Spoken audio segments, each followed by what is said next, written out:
New Beniel Christ Church presents Strength to Strength Time, God's Word by Bishop Yobu. Listen to the Word of God and be blessed. ஆண்டவரும் உலக இரட்சகருமாகிய இயேசு கிறிஸ்துவின் இனிய நாமத்தில் வாழ்த்துக்கள். பலத்தின் மேல் பலம் என்கிற நிகழ்ச்சி மூலியமாய் உங்களை சந்திப்பதிலே மிக்க மகிழ்ச்சி அடைகிறோம். என் அன்பு தேவ பிள்ளைகளே, இந்த நாளில் உலகமே கொண்டாடி கொண்டிருக்கிற ஒரு பண்டிகை தான் புனித வெள்ளி அப்படின்னு சொல்லுவார்கள். ஆங்கிலத்தில் குட் ஃப்ரைடே. என் அன்பு தேவ பிள்ளைகளே, இன்றைக்கு ஆண்டவராக இயேசு கிறிஸ்து நமக்காக அவர் சிலுவையை சுமந்து பாடுபட்டு நமக்காக மரித்த ஒரு தினமாக இன்றைக்கு ஏதோ ஒரு நாடு மாத்திரமல்ல, உலகம் முழுவதும் இதை நினைவு கூர்ந்து இதை கொண்டாடி கொண்டிருக்கிறார்கள். ஆண்டவராக இயேசு கிறிஸ்து சிலுவையில் நமக்காக யாவையும் அவர் செய்து முடித்த தேவனாக அவர் இருந்தார். ஆண்டவராக இயேசு கிறிஸ்து அவர் சிலுவையில் நமக்காக அநேக காரியங்களை அவர் செய்தார். கடைசியாக ஆண்டவராக இயேசு கிறிஸ்து அவர் சிலுவையில் பேசிய ஒரு வார்த்தை என்ன தெரியுங்களா? முடிந்தது என்ற வார்த்தையை சொல்லி அவர் ஜீவனை விட்டார் என்று சொல்லி நாம் பார்க்கிறோம். எப்போதுமே ஒரு மனிதன் மரிக்கும் போது அந்த மனிதனுடைய நிலை குலைந்ததாக தான் இருக்கும். அவனுடைய இந்த கான்செப்ட்லாம் சரியாகவே இருக்காது. நிறைய பேர் ஒருவேளை நீங்கள் சிலர் மரிக்கிற அந்த காட்சியை பார்த்துருக்கலாம். ஒரு மாதிரி வாய் இழுத்து கொண்டு போவோம். அவனுக்கு என்ன பேசணும்னு தெரியாது, என்ன சொல்லணும்னு தெரியாது, ஏதோ சொல்ல வருவாங்க, அது சொல்லவும் தெரியாது. ஜீவன் போகிற நேரத்தில் மிகவும் அங்கே ஒரு நிலை குலைந்த ஒரு நிலையோடு தான் அவங்க இருப்பாங்க. யாருமே இது வரைக்கும் மரிக்கும் போது நல்லா பேசி நல்ல எல்லாரும் சொல்லி மரித்ததாக பார்த்தா அது ஒரு சிலர் தான் அப்படி இருப்பாங்க. ஆனால் நம்முடைய ஆண்டவராக இயேசு கிறிஸ்து மரிக்கும் போது கடைசியாய் அவர் சொன்ன ஒரு வார்த்தை தெளிவாய் சொல்லிவிட்டு அவர் தன் ஜீவனை விட்டார். கடைசியாக அவர் சொன்ன வார்த்தை முடிந்தது என்ற வார்த்தையை சொல்லி அவர் தன்னுடைய அந்த ஊழியத்தை அவர் முடித்தார். என் அன்பு தேவ பிள்ளைகளே, யோவான் எழுதின சுவிசேஷம் 19ஆம் அதிகாரம் 30ஆம் வசனத்தில் நம்ம வாசிக்கும் போது ஆண்டவர் முடிந்தது என்று சொல்லிதான் அவர் ஜீவனை விட்டார் என்று சொல்லி நம்ம பார்க்கிறோம். இந்த முடிந்தது என்ற இந்த வார்த்தைக்கு ஒரு டைட்டில் வச்சிருக்கிறோம், ஒரு தலைப்பு ஒன்று வச்சிருக்கிறோம். இந்த செய்திக்கு ஒரு தலைப்பு உண்டு. என்ன தலைப்புனா, வெற்றி முழக்கத்தின் வார்த்தை முடிந்தது. மீண்டும் சொல்லுகிறோம், வெற்றி முழக்கத்தின் வார்த்தை முடிந்தது, finished. என் அன்பு தேவ பிள்ளைகளே, முடிந்தது என்ற வார்த்தையோட பொருள் என்ன தெரியுங்களா? அது ஒரு வெற்றி முழக்கத்தின் வார்த்தை. ஒரு ஓட்டப்பந்தயத்தில் ஒரு வீரன் ஓடி வந்து நின்று அவன் சொல்லுவான், கடைசியா நான் ஜெயித்து விட்டேன், முடிந்தது என்று சொல்லுவான். ஒரு குத்து சண்டை வீரர்கள் அவங்க முடித்து ஜெயித்தவுடன் முடிந்தது என்று சொல்லுவார்கள். ஏன்? ஒரு எலெக்ஷன்ல நிற்கும் போது ரிசல்ட் வரும்போது ஜெயிச்சு முடிந்து விட்டது என்று சொல்வார்கள்.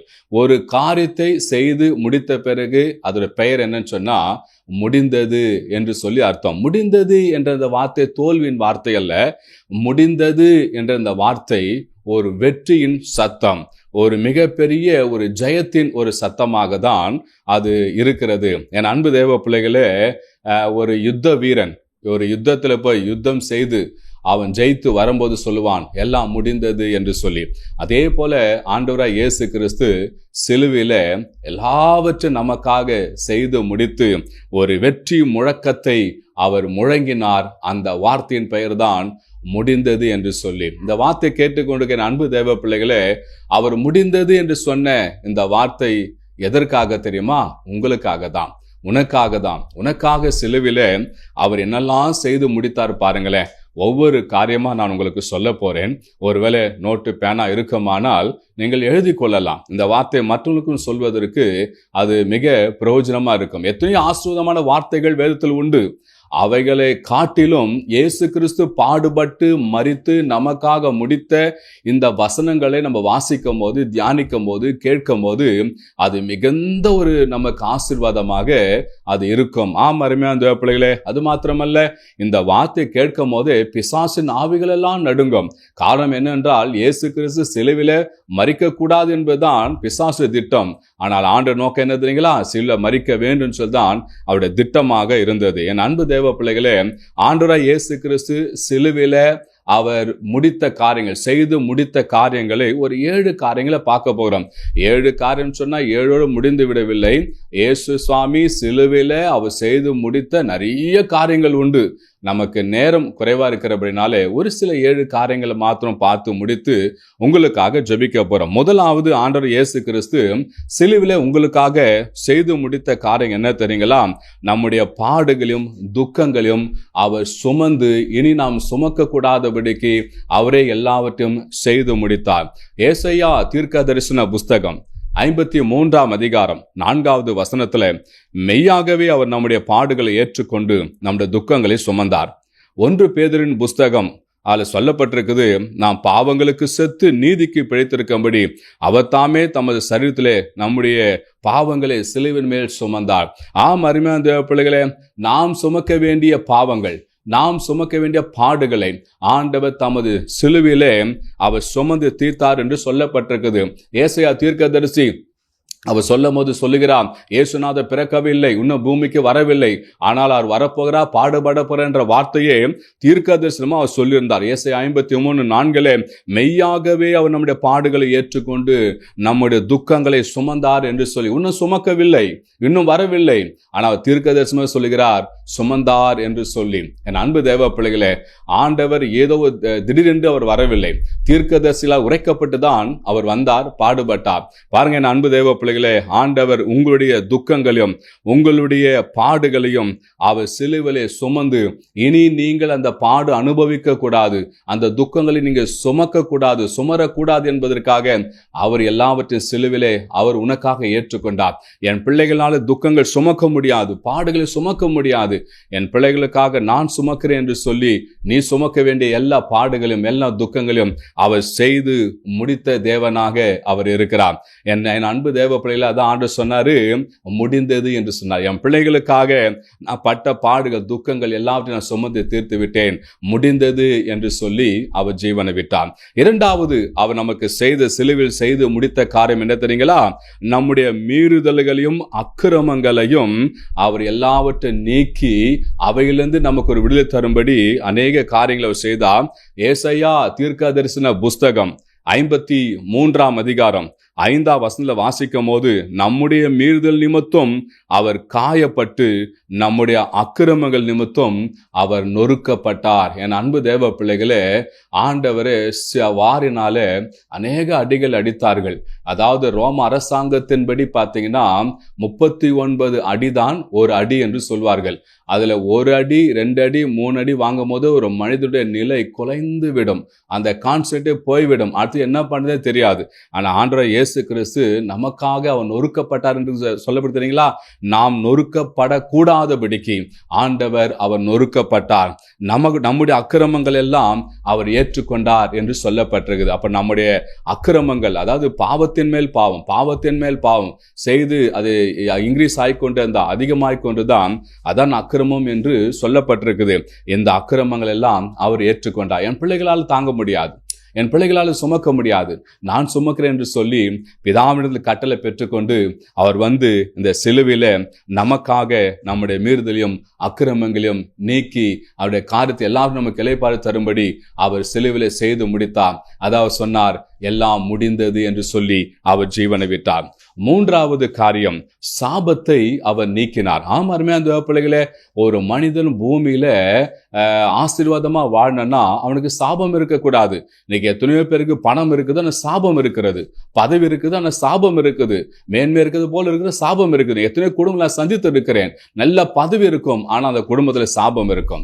எத்தனையோ படித்த பட்டதாரிகள் இருப்பார்கள், படிப்புகள் இருக்கும், ஆனா சாபமும் இருக்கும். நிறைய பேர் நினைக்கிறாங்க படிச்சுட்டா பணம் தான் வாழ்ந்தலாம்னு சொல்லி, ஆனா சாபம் இருக்குமானால் எதுவுமே கை கொடுக்காது. கர்த்தர் நாமத்துக்கு ஸ்தோத்திரம். இன்னைக்கு எத்தனையோ அரசாங்க அதிகாரிகள், எத்தனையோ பணம் படைத்தவர்கள் என்னை சந்திக்கவர்கள் பேசுகிறார்கள், எங்க வாழ்க்கை எப்படி இருக்குது, என் குடும்பம் பிரிந்து இருக்குது, என் குடும்பத்தில் தொல்லைகள் இருக்குன்னு சொல்லுகிறார்கள். நான் உற்று பார்ப்பேன் அவங்களை, இயேசு இல்லை, ஆனால் தான் அந்த குடும்பத்தில் அவ்வளவு விதமான சாபங்கள் இருக்குது. என் அன்பு தேவ பிள்ளைகளே, உங்க வாழ்க்கையில் இருக்கிற சாபங்களை நீக்கும்படி தான் இயேசு கிறிஸ்து என்ன செய்தார் தெரியுங்களா? கலாத்தியரின் புஸ்தகம் 3ஆம் அதிகாரம் 13வது வசனத்துல, மரத்தில் தூக்கப்பட்ட எவனும் சபிக்கப்பட்டவன் என்று எழுதியிருக்கிறபடி கிறிஸ்து நமக்காக சாபமாகி நியாயப்பிரமாண சாபத்துக்கு நம்மை நீங்களாக்கி மீட்டு கொண்டார் என்று சொல்லப்பட்டிருக்குது. பாருங்க, நாட்கள்ல சிலுவை மரணம் என்பது ஒரு சாபத்துக்குரிய ஒரு மரணம். எந்த மரணமும் வரலாம், ஆனா சிலுவை மரணம் மாத்திரம் வரக்கூடாது. ஆனா ஆண்டவராய் இயேசு கிறிஸ்து அந்த சிலுவை மரத்துல வைத்து தொங்க வைத்து அவர் அவமானப்படுத்தி அவர் மரணத்தை ஒரு கொச்சைப்படுத்தும்படி அவங்க காரியத்தை செய்தார்கள். ஆனால் ஆண்டவர் இயேசு கிறிஸ்து இனி இந்த சிலுவை மரணம் தொடரக்கூடாது, இனி இந்த சிலுவை பாடுகள் வரக்கூடாது என் பிள்ளைகளுக்கு சொல்லி அவர் நம்முடைய சாபத்தை அவர் ஏற்றுக்கொண்டார். அது மாத்திரமல்ல, முள்முடி எடுத்து தலைமையில சூட்டி கோல்நாள் அடித்து அவர் இந்த முள்ளெல்லாம் தலையில போய் குத்தினதுனாலே அந்த ரத்தம் எல்லாம் வெளியேறினது. ஒவ்வொரு மனிதனுக்கு சாபத்துக்காக ஆண்டவருடைய தலைமையில் முள்முடி சூடப்பட்டது. என் அன்பு தேவ பிள்ளைகளே, ஆண்டவர் சாபத்தை எல்லாம் அவர் நீக்கியிருக்கிறார். சிலுவையிலே அவர் நமக்காக அவர் தொங்கி நம்முடைய பாடுகளை அவர் ஏற்றுக்கொண்டார். அந்த சாபங்களை சிலுவையிலே அவர் நீக்கி நமக்கு எல்லா ஆசீர்வாதத்தையும் தரும்படி எல்லா காரியத்தையும் செய்தார். அது ஆண்டவர் சொன்னார், முடிந்தது என்று சொல்லி அவர் ஜீவனை விட்டார். நான்காவது சிலுவிலே ஆண்டவர் செய்து முடித்த காரியம் என்ன தெரியுங்களா? நோய்களை நீக்கினார். கர்த்தர் நாமத்துக்கு ஸ்தோத்திரம். என் அன்பு தேவ பிள்ளை, இன்றைக்கு ஊரு பேர் தெரியாத நோய்கள் வந்து கொண்டு இருக்குது. இப்ப நோய் வந்தோடனே அதுக்கு ஒரு பேர் ஒன்று வைக்கிறாங்க. பேர் வைத்து நோய்கள் வருவதல்ல, நோய் வந்த பிறகு ஒரு பேரை வைக்கிறாங்க. இன்றைக்கு என்ன நோயின்னு கண்டுபிடிக்க முடியாத அளவுக்கு விதவிதமான நோய்கள், புதுமான வியாதிகள் வந்து கொண்டுதான் இருக்குது. பாருங்க என் அன்பு தேவ பிள்ளைகளே, ஆனா கர்த்தருடைய பிள்ளைகளுக்கு ஆண்ட அந்த நோயிலிருந்து ஒரு விடுதலை தருகிறார் என்று சொல்லப்பட்டிருக்குது. நோயெல்லாம் சுமந்து தீர்த்தாரா? எஸ், ஆமா, ஆண்டவர் நோயை கூட சிலுவிலே அவர் சுமந்து தீர்த்தாருங்க. மத்தேயு சுவிசேஷம் 8ஆம் அதிகாரம் 17வது வசனத்தை வாசித்து பார்த்தீங்கன்னா, அவர் தாமே நம்முடைய பலவீனங்களை ஏற்றுக்கொண்டு நம்முடைய நோய்களை சுமந்தார் என்று சொல்லப்பட்டிருக்குது. அது மாத்திரமல்ல, ஏசாயா தீர்க்கதரிசியால் உரைக்கப்பட்டது நிறைவேறும்படி இப்படி நடந்தது. ஏசாயா தீர்க்கதரிசி சொன்ன அந்த வார்த்தை நிறைவேறும்படி அஸ்தமான போது பிசாசு பிடித்தவர்களும் பிணியாளிகளும் அவர்களை கொண்டு வந்தார்கள். ஆண்டவர் அந்த பிசாசுல துரத்தி நோய்கள் எல்லாம் குணமாக்கினார். அப்ப நோயை கொடுப்பது பிசாசு தான். கர்த்தர் நாமத்துக்கு ஸ்தோத்திரம். இன்னைக்கு அநேகர் போன் பண்ணுவாங்க, ஐயா எனக்கு உடம்பெல்லாம் கை கால்லாம் வலிக்குது, உடம்பெல்லாம் மயக்கம் வருது, என்ன பண்ணது தெரியல, எங்க போய் செக் பண்ண டாக்டர் சொல்றாங்க ஒண்ணுமே இல்லைன்றாங்க அப்படின்னு சொல்லுவாங்க. ஆனா ஜெபம் பண்ணா பார்த்தா உள்ள பிசாசு இருக்கும். பிசாசு நோயை போல அவன் கொண்டு வந்து அநேகரை வாட்டி கொண்டு இருக்கிறான். பாருங்க, அந்த நோய் பிசாசினால வர நோய்கள் வராதபடிக்கு ஆண்ட நோய்களை சிலுவிலே சுமந்து தீர்த்தான். எங்க நிறைய பேர் ஃபோன் பண்ணுவாங்க. ஃபோன் பண்ணி எனக்கு இன்னைக்கு காலையில் கூட பார்த்தீங்கன்னா ஒருத்தவங்க ஃபோன் பண்ணாங்க மலேசியாவில் வந்து, எனக்கு என்னன்னே தெரியல பாஸ்டர், எனக்கு பயமா இருக்குது, என்ன பண்றதுன்னு தெரியல, எனக்கு கை கால்லாம் கிடுக்குன்னு ஆடுது, மயக்கமா வருது, ஏதோ ஒரு பயமா இருக்குது, நான் ஹாஸ்பிட்டல் அட்மிட் பண்ணியிருந்தாங்க, பிளட் எடுத்தாங்க, டாக்டர் சொல்லிட்டாங்க உனக்கு ஒண்ணுமே நல்லா தான் இருக்குன்னு சொல்லிட்டாங்க, எனக்கு பயமா இருக்குது பாஸ்டர்ன்னு சொன்னாங்க. அப்ப நான் சொன்னேன், உங்களுக்கு ஜெபிக்கிறேன் அப்படின்னு சொல்லிட்டு ஜெபம் பண்ணிட்டு அவங்க தண்ணி கொஞ்சம் கையில் எடுக்க சொல்லி ஜெபம் பண்ணி தண்ணி குடிங்க சொல்லிட்டு ஏசாயா 53ஆம் அதிகாரத்தை முழுவதும் வாசிங்கன்னு சொன்னேன். எனக்கு படிக்க தெரியாத பாஸ்டர் சொன்னாங்க. அப்ப அதை நான் வாய்ஸ் ரெக்கார்ட் பண்ணி அவங்களுக்கு அனுப்பினேன். இந்த வசனத்தை நீங்க அநேக முறை போட்டு கேளுங்க. ஏசாயா 53ஆம் அதிகாரத்துல ஆண்டவர் இயேசு கிறிஸ்துவின் பாடு மரணம் உயிர்த்தது எல்லாம் இருக்குது, அதை கேளுங்க, நிச்சயம் விடுதலை கிடைக்கும் என்று நான் சொன்னேன். இந்த அதிகாரத்தை நிறைய பேருக்கு நான் சொல்லியிருக்கிறேன். நிறைய பேருக்கு சுகம் கிடைத்திருக்குது. என் அன்பு தேவ பிள்ளைகளை, நோய்களை தீர்க்கக்கூடிய ஒரே தெய்வம் இயேசு. அவதான் நோய்களை சுமந்து தீர்த்திருக்கிறார். இந்த வசனத்தை நீங்க சொல்லும் போது உங்க நோய்கள் எல்லாம் நீங்கும். என் அன்பு தேவ பிள்ளைகளை, சாபமாகிய நோயை ஆண்டவர் சிலுவிலே அவர் எல்லாவற்றையும் நீக்கி உங்களுக்கு எல்லாவற்றையும் விடுதலை தருகிற தேவனாக இருக்கிறார். அதான் ஆண்டவர் சொன்னாரு, என் பிள்ளைகளுடைய நோயெல்லாம் நீக்கிவிட்டேன், எல்லாம் முடிந்தது என்று சொல்லி ஆண்டவர் ஜீவனை விட்டார் என்று சொல்லி நாம் பார்க்கிறோம். 5வது காரியம், சமாதானத்தை உண்டாகும்படி ஆண்டவர் ஒரு காரியத்தை செய்திருக்காருங்க. என்ன என்று சொல்லி பார்த்தீங்கன்னா, கொலோசியரின் புஸ்தகம் 1ஆம் அதிகாரம் 20ஆம் வசனத்துல, அவர் சிலுவில் சிந்தின இரத்தத்தினாலே சமாதானத்தை உண்டாக்கி பூலோகத்தில் உள்ளவைகளும் பரலோகத்தில் உள்ளவைகள் யாவையும் அவர் மூலமாய் தமக்கு கொடுக்கும்படிக்கு அவரை ஒப்புரவாக்க பிரியமாயிற்று என்று சொல்லி நாம் பார்க்கிறோம். என் அன்பு தேவ பிள்ளைகளே, பாருங்க, நமக்கு சமாதானத்தை உண்டாக்கும்படி அவரே தம்மை தாமே ஒப்புரவாக்கி ஒப்பு கொடுத்தார் என்று சொல்லி நம்ம பார்க்கிறோம். மீண்டும் அந்த வசனத்தை வாசிக்கிறேன், கவனிங்க. கொலோசியர் 1:20, அவர் சிலுவில் சிந்தின இரத்தத்தினாலே சமாதானத்தை உண்டாக்கி பூலோகத்தில் உள்ளவைகளையும் பரலோகத்தில் உள்ளவைகள் யாவையும் அவர் மூலமாய் தமக்கு ஒப்புரவாக்கி கொள்ளவும் அவருக்கு பிரியமாயிற்று. என் அன்பு தேவ பிள்ளைகளே, ஒவ்வொரு மனுஷனுக்கும் சமாதானத்தை உண்டாக்க தம்மைத்தாமே அவர் ஒப்பு கொடுத்தாருங்க. பூமியில் இருக்கிற ஒவ்வொரு மனுஷனும் சமாதானத்தோடு வாழ வேண்டாம் தேவனுடைய எண்ணமாக சுத்தமாக இருந்தது. அது மாத்திரமல்ல, மத்தியான சுவிசேஷம் 5ஆம் அதிகாரம் 9ஆம் வசனத்தை வாசிக்கும் போது சமாதானம் பண்ணுகிறவர்கள் பாக்கியவான்கள், அவள் தேவனுடைய புத்திரராய் இருக்கான்னு சொல்லப்பட்டது. நம்முடைய ஆண்டவராகிய இயேசு பிதாவாகிய தேவனுடைய குமாரனாக இருந்தார். அவர் எல்லாருக்கும் சமாதானத்தை உண்டு பண்ணும்படி வந்தார். ரோமர் 5:1 சொல்லப்பட்டது, இவ்விதமாக நாம் விசுவாசத்தினாலே நீதிமானாக்கப்பட்டிருக்கிறபடியால் நம்முடைய கர்த்தராகிய இயேசு கிறிஸ்து மூலமாய் தேவனிடத்தில் சமாதானம் பெற்றிருக்கிறோம் என்று சொல்லி பார்க்கிறோம். என் அன்பு தேவ பிள்ளைகளே, சிலுவையில ஆண்டவர் உங்களுக்கு சமாதானத்தை உண்டு பண்ணும்படி எல்லா காரியத்தையும் செய்து முடித்து சொன்னார். எல்லாம் முடிந்தது என்று சொல்லி ஆண்டவர் ஜீவனை விட்டார். அடுத்தபடியாக சந்தோஷம் உண்டாகும்படி ஆண்டவர் சிலுவையிலே எல்லாவற்றையும் செய்து முடித்தார். கொலோசியர் 2ஆம் அதிகாரம் 14ஆம் வசனம் 15ஆம் வசனம் நமக்கு எதிரடியாகவும் கட்டளைகளால் நமக்கு விரோதமாக இருந்த கையெழுத்தை குலைத்து அதன் நடுவில் இராதபடி கெடுத்து சிலுவின் மேல் ஆணி அடித்து துரைதனங்களையும் அதிகாரங்களையும் உரிந்து கொண்டு வெளியரங்கமாக கோலமாகி அவைகள் மேல் சிலுவையில் வெற்றி சிறந்தார். அருமையான தேவ பிள்ளைகளே, ஒரு மனுஷன் வாழ்க்கையில சந்தோஷம் வரணும்னா அவனுக்கு வெற்றி உண்டாகணும். அவன் எதிர்பார்க்கிற காரியத்துல வெற்றி கிடைச்சுன்னா நிச்சயமா அவனுக்கு சந்தோஷம் உண்டாகும். ஆண்டவர் இயேசு கிறிஸ்து ஒவ்வொரு வாழ்க்கையிலும் வெற்றி தரும்படி சந்தோஷம் தரும்படி அவர் சிலுவையை சுமந்து அவர் எல்லாருக்கும் இந்த ஜெயத்தை கொடுத்தார். இன்றைக்கு நாம் இயேசு என்று கூப்பிடும் போதே நமக்குள்ள ஒரு சந்தோஷம் வருகிறதே. அது காரணம் என்ன தெரியுங்களா? இயேசு சிலுவையில அந்த சந்தோஷத்தை நமக்கு உண்டாக்கி வைத்திருக்கிறார். அதான் ஆண்டவர் கடைசியாக சொன்னார், என் பிள்ளைகளுக்கு சந்தோஷத்தை நான் கொடுத்திருக்கிறேன், அதை ரெடி பண்ணி வைத்திருக்கிறேன், ஆயுதம் பண்ணி வைத்திருக்கிறேன். யாரெல்லாம் என்ன தேடுறாங்களோ அவங்களுக்கெல்லாம் சந்தோஷம் உண்டு என்று சொல்லிதான் கடைசியாக சொன்னார், முடிந்தது என்று சொல்லி அவர் ஜீவனை விட்டார். 7வது காரியம், நித்திய வாழ்வு உண்டாக ஆண்டவர் சிலுவையிலே அநேக காரியங்களை செய்தார். எபிரேயர் புஸ்தகம் 12ஆம் அதிகாரம் 2ஆம் வசனத்துல அவர் தமக்கு முன் வைத்திருந்த சந்தோஷத்தின் பொருட்டு அவமானத்தை எண்ணாமல் சிலுவையை சகித்து தேவனுடைய சிங்காசனத்தின் வலது பார்சத்தில் வீற்றிருக்கிறார் என்று சொல்லப்பட்டிருக்கிறது. அருமையான தேவ பிள்ளைகளே, நல்ல கவனிங்க. ஆண்டவர் இயேசு கிறிஸ்து பிதாவின் வலது பார்சத்தில் வீற்றிருக்கிறார். நமக்காக ஒரு ஸ்தலத்தை ஆயத்தம் பண்ணி கொண்டிருக்கிறார். நமக்காக ஒரு நித்திய வாழ்வை கொடுக்க அவர் அங்கே இருக்கிறார். அங்கே ஒரு ஸ்தேவான் மரிக்கும் போது ஆண்டவர் எழுந்து நின்று அவனை வரவேற்றார் என்று சொல்லி பார்க்கிறோம். ஒவ்வொரு பிள்ளைகளுக்கும் ஆண்டவர் ஆவலாய் அவர் காத்து கொண்டிருக்கிறார். நமக்காக ஒரு நித்திய வாழ்வை கொடுக்க அவர் நமக்கு முன்னாடி போய் அங்க காத்து கொண்டு இருக்கிறார். அது மாத்திரமல்ல, யோவான் 6ஆம் அதிகாரம் 54ஆம் வசனத்தை சொல்லப்படுது, என் மாம்சத்தை புசித்து என் ரத்தத்தை பானம் பண்ணுகிறவனுக்கு நித்திய ஜீவன் உண்டு என்று சொல்லி. என் அன்பு தேவ பிள்ளைகளே, ஆண்டவர் இயேசு கிறிஸ்து சிலுவை சுமக்க காரணம், சிலுவை எல்லாவற்றையும் செய்து முடிக்க காரணம் என்ன தெரியுங்களா?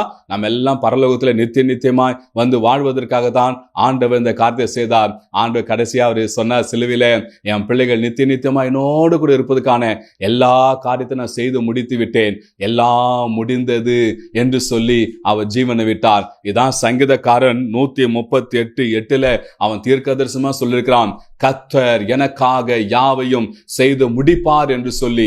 அந்த வார்த்தையின்படி ஆண்டவர் ஏசாயா தீர்க்கதரிசியில உரைக்கப்பட்டு பின்பு அதை நிஜ வாழ்க்கையில் அதை நிறைவேற்றி ஆண்டவர் முடித்தார். என் அன்பு தேவ பிள்ளைகளே, ஆண்டவர் நித்தியமா அவரோடு கூட வருவதற்காக சிலுவையில் எல்லாவற்றையும் செய்து முடித்து ஒரு வெற்றி முழுக்கமா சொன்னார், என் பிள்ளைகள் இனி என்னோடு கூட இருப்பார்கள், பரலோகத்தில் வருவார்கள், அங்கு இருப்பார்கள் சொல்லி ஆண்டு சொன்னார், எல்லாம் முடிந்தது என்று சொன்னார். என் அன்பு தேவ பிள்ளை, இந்த வார்த்தை கேட்டுக்கொண்டு உங்க வாழ்க்கையில கூட இந்த வார்த்தைக்கு ஒப்பு கொடுத்து நீங்கள் ஜெபிக்கும் போது நிச்சயமாக ஆண்டவர் இந்த வசனத்தை கேட்ட எல்லாவற்றையும் உங்களுக்கு செய்து முடிப்பார். நிச்சயமா உங்க பாடுகிற துக்கங்களை அவர் ஏற்றுக்கொண்டிருக்கிறார். உங்களுடைய மீறுதல் அக்கிரமங்களை நீக்கி இருக்கிறார், உங்க சாபத்தில் நீக்கி இருக்கிறார், நோய்களை அவர் நீக்கி இருக்கிறார், உங்களுக்கு சமாதானத்தை உண்டு பண்ணி வைத்திருக்கிறார், உங்களுக்கு சந்தோஷத்தை உண்டு பண்ணி வைத்திருக்கிறார், நித்திய வாழ்வை உங்களுக்கு உண்டு பண்ணி வைத்து எல்லாம் முடிந்ததுன்னு சொல்லி போயிருக்கிறார். நிச்சயமாக இந்த ஆசீர்வாதம் உங்க வாழ்க்கையில உண்டாகும். இதை தியானிக்கும் போது உங்க வாழ்க்கையில ஒரு மிகுந்த மகிழ்ச்சி உண்டாகும். உங்களை ஒப்பு கொடுங்க, கர்த்தர் உங்களை ஆசீர்வதிப்பார். நாம் எல்லாம் ஜெபிப்போமா?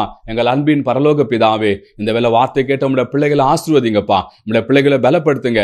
சிலுவையின் ஆசீர்வாதங்கள் கர்த்தாவே உங்களுடைய பிள்ளைகள் வாழ்க்கையில வந்து ஆண்டவரே இயேசப்பா நிறைவேறும்படியாக நாங்கள் ஜெபிக்கிறோம். இப்போது ஒவ்வொரு துக்கங்கள் இயேசுவின் நாமத்தில் நீங்குவதாக, கவலைகள் இயேசுவின் நாமத்தில் நீங்குவதாக, எல்லா பாடுகள் இயேசுவின் நாமத்தில் நீங்குவதாக, எல்லா கஷ்டங்கள் இயேசுவின் நாமத்தில் நீங்குவதாக, வறுமை தரித்திரம் இயேசுவின் நாமத்தில் நீங்குவதாக, சிலுவையின் ரத்தம் இயேசுவின் நாமத்தில் தெளிக்கப்படுவதாக. இயேசப்பா உங்களுடைய பிள்ளைகளை ஆசீர்வதிங்கப்பா, உங்க துக்கம் எல்லாம் சந்தோஷம் மாற்றுங்க. உங்களுடைய கரத்துல ஒப்பு கொடுக்கிறோம். உயிர் தெழுந்த இயேசு கிறிஸ்து நாமத்தில் ஜெபி ஜெபிக்கிறோம் ஜீவனுள்ள நல்ல பிதாவே. ஆமேன், ஆமேன், ஆமேன். என் அன்பு தேவ பிள்ளைகளே, வார்த்தைகள் கேட்டீங்க. இந்த வார்த்தை மூலமா கர்த்தர் உங்களோடு கூட பேசியிருப்பேன்னு சொன்னா திரையில பார்க்க எனக்கு தொடர்பு கொள்ளுங்க. உங்களுக்காக நாங்கள் ஜெபிக்க ஆயத்தமா இருக்கிறோம். கர்த்தர் உங்களை ஆசீர்வதிப்பார். God bless you.